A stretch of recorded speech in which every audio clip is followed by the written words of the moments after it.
کاربردهای ربات هم که خب اینها واضحه دیگه، تو چه چیزهایی کاربرد دارن. هر کسی یه خورده فکر کنه میتونه ببینه. تو مثلا صنعت میتونه واسه تکرار کارهای تکراری که برای انسان خسته کننده است انجام بده، مثلا اشیاء مختلف رو جدا کنه، جوشکاری کنه، مونتاژ کنه، رنگامیزی کنه، کارهای مختلف کنه. توی پزشکی جراحی که مثلا دست انسان ممکنه لرزش داشته باشه، اما اگه ربات، خیلی کشور ما هم تو این حوزه خیلی قویه ماشاءالله و طراحی‌های انجام دادن از اینها باشه، یا میتونه مثلا یک قسمتی دست انسان وارد نمیشه، یا میتونه از راه دور انجام بشه، یا ربات اندازه کوچیکی طراحی بشه. این اوضاعهای مختلف توی نظامی خیلی کاربرد داره. تقریبا اکثر چیزهایی که میبینیم از سامانه‌های پدافندی، جنگنده های نسل پنجم به بعد تقریبا نوعی رباتن، پهپادهای بدون سرنشین که کاملا رباتن و خب برای کسی پوشیده نیستش که چقدر مهمه. و در آینده نظامی میتونیم بگیم که مثلا لیت ربات یا ربات های پادار میتونن در آینده تقریبا بخش اعظمی از مسائل نظامی رو به خودشون اختصاص بدن و جاییه که خب میدونین حوزه نظامی معمولا جاییه که های تک یعنی علوم روز دنیا اونجا استفاده میشه، برخلاف اون یه مقدار صحبتایی که گفتگو شقایقای نورماندی و اینها، اما علم داره در واقع توی مسئله نظامی کاربرد میشه و نباید کشور رو تو این حوزه دور بیفتن وگرنه امنیتشون و استقلالشون به خطر میفته. خلاصه خیلی مهمه که ما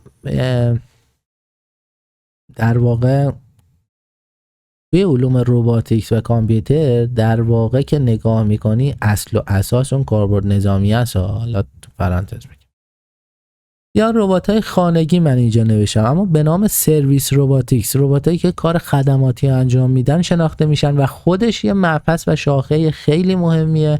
مقالات مختلف اینها تحت عنوان سرویس روباتیکس بیشتر منتشر میشن. میتونیم کار علاوه اپلیکیشن و اینها نگاه کنیم. مثلا ربات توری که توریست ها رو مثلا میبره به جاهای مختلف نشون بده و اینها خیلی الان اپلیکیشن دارن. حتی ربات های کامرشیالی هم یا تجاری هستن که در بازار هستن در این حوزه. و ربات های فضایی و مریخ نوردها، کاوشگرها که ما هم میتونستیم، کشور ما توی حوزه فضایی میتونست به این نقطه برسه که امروز متخصصا ما بشینیم و از سراسر دنیا برگردیم روی اینها کار کنیم که خب دیگه آره. البته یه حوزه‌ای توی این کاوشگرها، مثلا تو مریخ نوردها که تحت عنوان مریخ نوردها یا ماه نوردها ساخته میشه، اینا بیشتر تو ترین های، این ترین نیست، ترینه، همون که گفتم بستر فعالیت، زمینی که روش میگذره. خیلی مطالعاتی که توی این زمینه میشه توی حوزه کشاورزی، توی حوزه مثلا امداد نجات، فکر کنید آوارهای زلزله و اینها خیلی با هم همپوشانی دارن، فقط مربوط به مسئله خود مریخ و اینا نیست.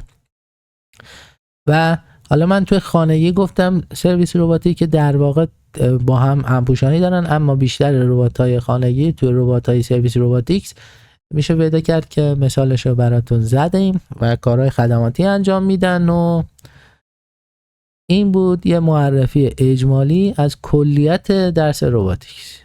چرا؟ چون با اون کلیت مبحث آشنا بشیم. اسم درسم مقدمه روباتیک دیگه، مقدمه بر روباتیک، که بعداً یواش یواش تو مسائل تئوری و این چیزها بتونیم وارد بشیم.